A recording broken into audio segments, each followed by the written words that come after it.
Because as we've been telling you this morning, a few hours from now, Apple is going to unveil the iPhone 5.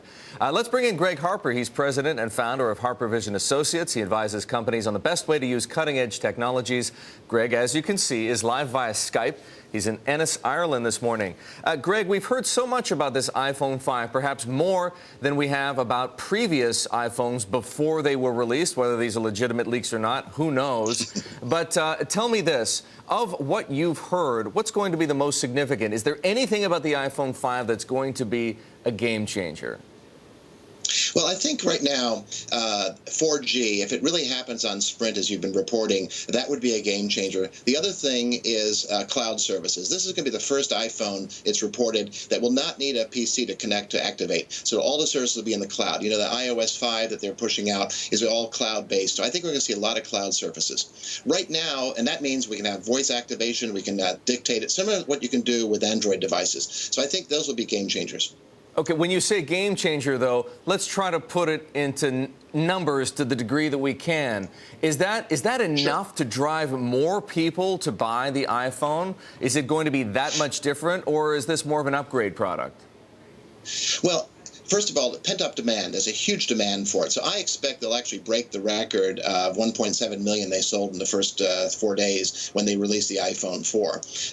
Sprint, huge demand there. So Sprint actually happens. That will be a huge activity.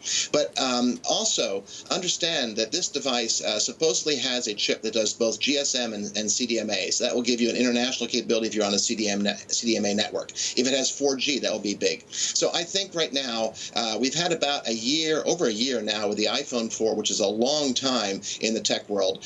Android has the best phones out there right now. So Apple needs to come up with something, and I think there's a pent-up demand. People who have hesitated to buy the iPhone because they knew something was coming are going to flock to the store. So I think it's going to be a very big weekend when they release it. Greg, Steve Jobs always seemed to have something up his sleeve before a product announcement, some surprise. It looks as though it's going to be Tim Cook's turn today. Might Apple be holding something back that we haven't heard yet? And if so, what do you think it might be?